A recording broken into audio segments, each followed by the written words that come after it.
She is unstable. She is mentally incompetent. She is a drifter with no husband, no career. And she lives in a shoebox apartment. My father, Richard, was screaming so loud that veins were bulging in his neck, his face a terrifying shade of crimson. He pointed a shaking finger at me across the courtroom. Look at her, Your Honor. She cannot even speak. She needs a conservator to manage her trust fund before she blows it all on whatever unstable people spend money on. I sat in absolute silence, my hands folded calmly in my lap, checking the time on my watch. 10:02 a.m. Right on schedule. Judge Sullivan stared at him over her glasses, her expression unreadable. Then she leaned forward and asked a single, chilling question. You really don't know who she is, do you? At the next table, my father's attorney, Bennett, froze mid-motion. His eyes locked on a document the bailiff had just handed him. The color drained from his face so fast I thought he might faint. Before I tell you what the judge revealed that made my father's face turn ghost white, drop a comment and let me know where you're listening from and what time it is for you right now. I'd love to know who's part of our community. The silence in that mahogany-paneled room wasn't empty. It was heavy, pressurized, vibrating with the kind of tension that comes right before a dam breaks. I didn't look at my father. I didn't give him the satisfaction of seeing a single tear or a tremble in my lip. Instead, I looked at the dust motes dancing in the shaft of sunlight hitting the defense table, and I let my mind drift back to Christmas Eve, just 4 months ago.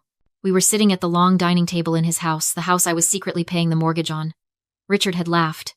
Actually laughed. When I handed him my new business card. He tossed it onto the tablecloth like it was a used napkin. A consultant? He'd sneered, swirling his expensive scotch. Is that what we're calling unemployed these days, Layla? It's a cute little hobby, sweetheart, but let's be real. You're playing pretend. I remembered the heat rising in my cheeks that night. The familiar sting of being the disappointment, the failure, the invisible daughter. But sitting here in court, that memory didn't hurt. It felt like fuel, because while he was mocking my cute little hobby between bites of roast beef, he didn't know that my hobby had just secured a $15 million federal contract to audit a corrupt pharmaceutical supply chain. He saw a drifter. I saw the CEO of Vanguard Holdings, a forensic accounting firm that specializes in hunting down money that doesn't want to be found. And right now, the money I was hunting was his. She is catatonic, Richard shouted, pulling me back to the present. Look at her. She hasn't said a word. She's obviously medicated, or having some kind of episode. I demand full conservatorship immediately. I adjusted my cuff, feeling the cool metal of my watch against my wrist. Let him scream. Let him paint me as the fragile, broken little girl who couldn't keep a husband or a steady address. It was part of the plan. If I defended myself now, if I argued back, I'd just be the rebellious daughter fighting her dad. But silence? Silence made him look unhinged. Silence let him dig his grave so deep he'd never climb out. He attacked my living situation next. She lives in some rundown rental downtown. She refuses to let family visit because she's ashamed of how she lives. It's probably a squalor. I suppressed a smile. He was talking about the Meridian. He was right about one thing I didn't let him visit. But he was wrong about the rest. I didn't live in a rundown rental. I lived in the penthouse. And more importantly, I didn't just rent there. I owned the building. In fact, I owned the building he was renting his office space in. I evicted 3 tenants last month for late payments. And my father, the great legal mind, the titan of industry, didn't even realize his landlord's signature on the eviction warnings was mine. Bennett, his lawyer, was sweating now. He was frantically tapping on his tablet, scrolling through the document the bailiff had handed him. I knew exactly what he was reading. It was a summary of assets. Not my grandmother's assets. Mine. I wasn't here to fight for an inheritance. I didn't need my grandmother's money. I made more in a quarter than my father had made in his entire career. I was here because he had tried to take my freedom. He had tried to use the legal system, the very system I dedicated my life to mastering, to erase me. And now, he was about to find out that the unstable drifter he'd bullied for 29 years was actually the shark swimming in the deep end of his pool. I looked up, meeting Judge Sullivan's eyes. She gave me the smallest nod. It was time. The trap was set. Now, we just had to let him walk right into it. Judge Sullivan was flipping through the pages of the financial dossier Bennett had provided, the rhythmic swish snap of the paper the only sound cutting through my father's heavy breathing. Richard was still posturing, adjusting his tie, looking at the gallery as if he were a gladiator who had just slain a beast. He didn't realize the beast was actually the bank. And the bank was sitting 5 feet away from him, wearing a navy blazer and a look of absolute boredom. I closed my eyes for a second, not to hide, but to remember. I needed to recall exactly why I was doing this. I needed to remember the day the ledger opened. 2 years ago, Richard's firm was bleeding out. I knew because I'd hacked his accounts, not that it required much hacking. His password was Richard1, the number 1. Because he truly believed he was the center of the universe. He was 3 months behind on payroll and drowning in high-interest loans. He needed a lifeline. A normal father would have asked his family for help. A humble man would have downsized. Richard did neither. Instead, he tried to have me committed. It was a Tuesday. I remembered the date because it was the same day I'd closed a massive audit for a tech giant. 2 officers had shown up at my door with a 5150 involuntary psychiatric hold order. My father had forged a statement from a doctor, a friend from his golf club, claiming I was a danger to myself, that I was delusional, that I was burning through my inheritance on imaginary businesses. He wanted to lock me away for 72 hours, so he could file an emergency motion to take control of my trust fund. He didn't want to save me. He wanted to liquidate me, to pay his office rent. The officers had left after 5 minutes. One look at my clean apartment, my calm demeanor, and the federal badges of the agents I was on a conference call with, was enough to prove the report was malicious. I didn't press charges then. That would have been too quick. Too merciful. Instead, I decided to become the solution to his problem and the architect of his nightmare. I created Vanguard Holdings the next morning. A shell company with a vague name and a registered agent in Delaware. Through Vanguard, I approached his bank. I offered to buy out his toxic debt. The bank was thrilled to offload a failing client. I bought his loans, his credit lines, everything. Then, I injected a fresh $650,000 into his firm under the guise of a private equity angel investor. Richard didn't ask questions. He didn't vet Vanguard. He just saw 6 figures land in his account and assumed the world had finally recognized his genius. And what did he do with the money I gave him? Did he pay his staff? Did he upgrade his outdated legal software? No. He bought a vintage Porsche 911 in slate gray. I remembered watching him pull up to Thanksgiving dinner in that car, revving the engine, boasting about his record-breaking quarter. He sat at the head of the table, carving the turkey, and looked right at me. "Maybe if you applied yourself, Layla," he'd said, wine staining his teeth, "you wouldn't be such a financial burden on the family legacy. It's embarrassing, really. At your age, needing handouts." I had smiled and eaten my potatoes. I was driving a 5-year-old sedan. He was driving a car paid for by the burden sitting to his left. He thought he was the king of the castle. But he didn't check the deed. He didn't read the loan terms. He didn't know that every mile he put on that Porsche was depreciating an asset that already belonged to me. "Your Honor." Richard's voice snapped me back to the courtroom. He was leaning on the podium now, regaining his confidence. "We are wasting time. My daughter clearly has no assets, no income, and no grasp on reality. This silence, it's a defense mechanism. She's terrified because she knows she's nothing without my support." I looked at him. Really looked at him. He wasn't a monster. He was just a bad investment. And today, I was closing the account. Bennett, his lawyer, finally looked up from the documents. His hands were shaking so bad the papers rattled against the table. He leaned over and whispered something urgent into Richard's ear. Richard swatted him away like a fly. "Not now, Bennett. I'm making a point." "You might want to listen to him, Mr. Caldwell," Judge Sullivan said. Her voice was ice. She held up a single sheet of paper, the summary of Vanguard Holdings' ownership structure. "Because according to this, the plaintiff isn't just your daughter. She's your boss." My father didn't gasp. He didn't stutter. He laughed. It was a wet, ugly sound that bounced off the wood paneling, stripping away the last shred of dignity he had left. He shook his head, looking at Judge Sullivan with the kind of condescending pity usually reserved for a confused child. "My boss?" Richard chuckled, smoothing his tie. "Your Honor, I don't know what forgery she slipped into your docket, but this is exactly what I'm talking about. Delusions of grandeur. It's a symptom of her condition. Layla doesn't run a company. Layla can barely run a toaster." Bennett, his lawyer, made a sound like a dying animal. He grabbed Richard's sleeve, his knuckles white. "Richard," he hissed, his voice trembling so hard it was audible 3 rows back. "Stop. Look at the seal. This is a federal incorporation document. It's real. You need to sit down." Richard ripped his arm away. "Get off me, Bennett. I'm not going to sit down while my daughter makes a mockery of this court." He turned back to the judge, his confidence morphing into aggression. He pointed a finger at me again, jabbing the air. "Look at her. Look at that cheap suit. Look at those scuffed shoes. Does that look like a CEO to you? She buys her clothes from discount bins. She drives a sedan with a dent in the bumper. Successful people don't live like refugees, Your Honor." I glanced down at my shoes. He was right. They were scuffed. I'd scuffed them climbing through a warehouse window last week to verify inventory for a client. I didn't replace them, because I didn't care. Unlike Richard, I didn't need to wear my net worth on my feet. She lives in the Meridian, Richard shouted, thinking he was delivering the killing blow. That crumbling brick pile downtown. I've seen the address on her mail. She lives in a studio apartment in a building that probably has rats in the walls.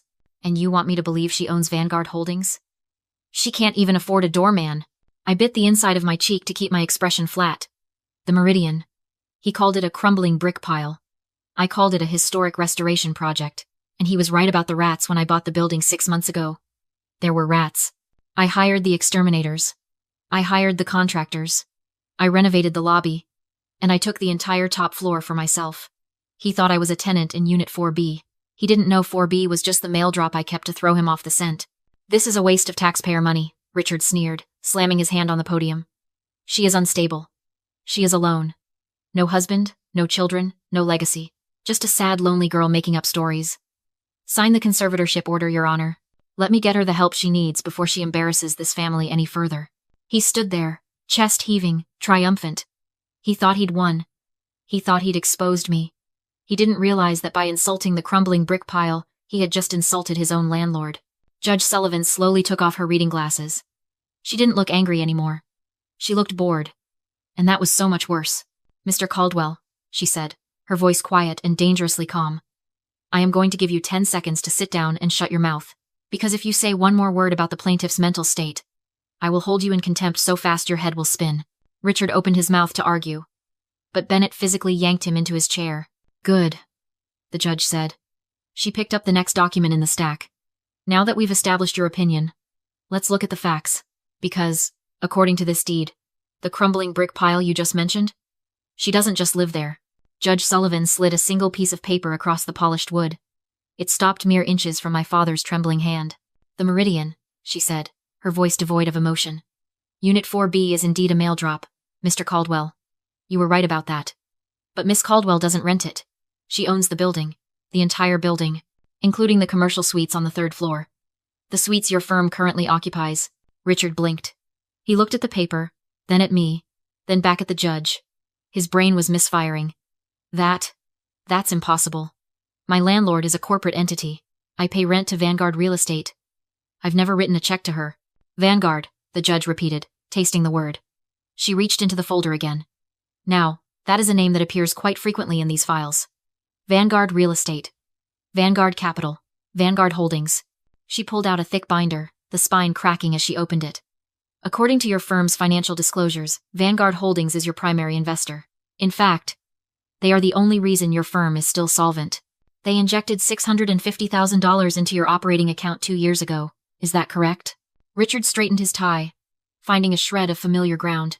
Yes. Vanguard is a private equity angel investor. They saw the potential in my firm. They recognized my legal acumen and decided to back a winner. They saved us. He sneered at me. Unlike my daughter, who wouldn't know a capital investment if it hit her in the face. Vanguard believes in me. I watched him preen. It was almost tragic. He was bragging about the rope I'd sold him to hang himself with. Vanguard believes in you, the judge echoed. She turned the binder around so he could see the incorporation documents on the first page.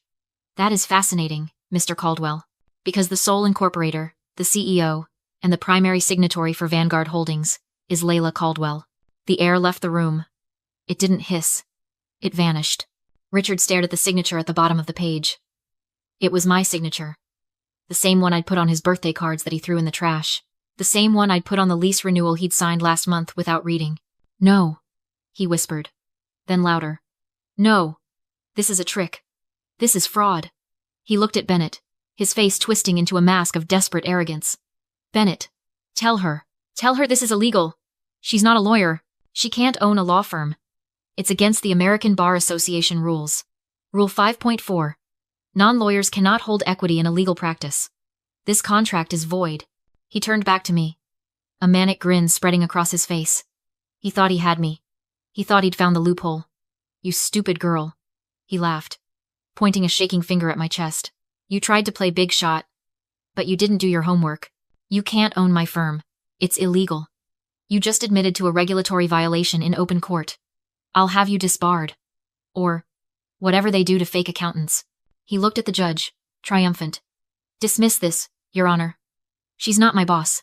She's a fraud who broke the law to pretend she was important. I didn't move. I didn't flinch. I just leaned forward, resting my elbows on the table. And finally, for the first time that morning, I spoke. You're right, Richard, I said softly. I can't own your firm. I stood up. But you didn't read the contract, did you?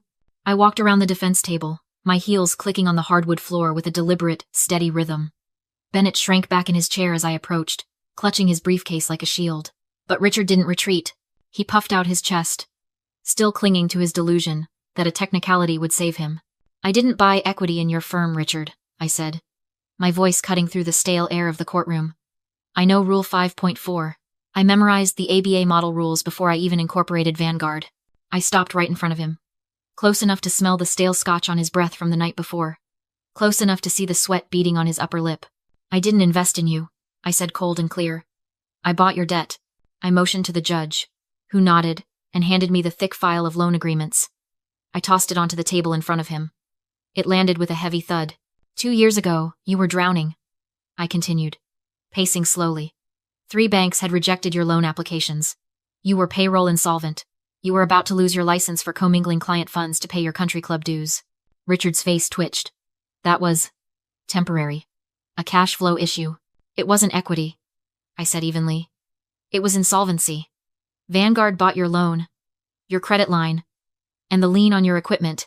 Then we extended you $650,000 on a senior secured basis. Bennett flinched. He understood. I'm not your partner, Richard. I'm your senior secured creditor.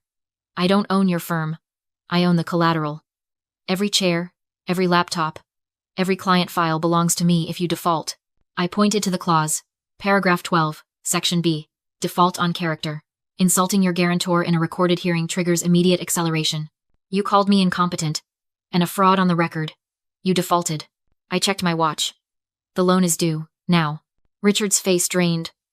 I don't have that money. I know. You've got 12 grand in the bank and a maxed out card. I turned to the judge. Your Honor, I'm calling the loan. I request an enforcement order to seize assets. Bennett rose, pale. If you take the equipment, the firm dies. I accept your resignation, I said flatly. Richard finally exploded, accusing me of betrayal and plotting a takeover. Then, desperate, he grabbed his phone.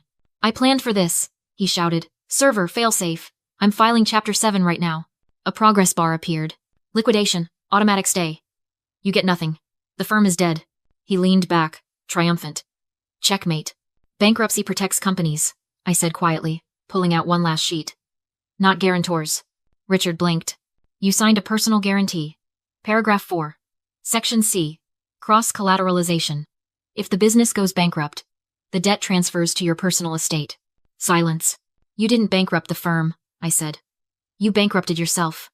I now have claims on your house, the cottage, the Porsche, your pension, even your golf membership.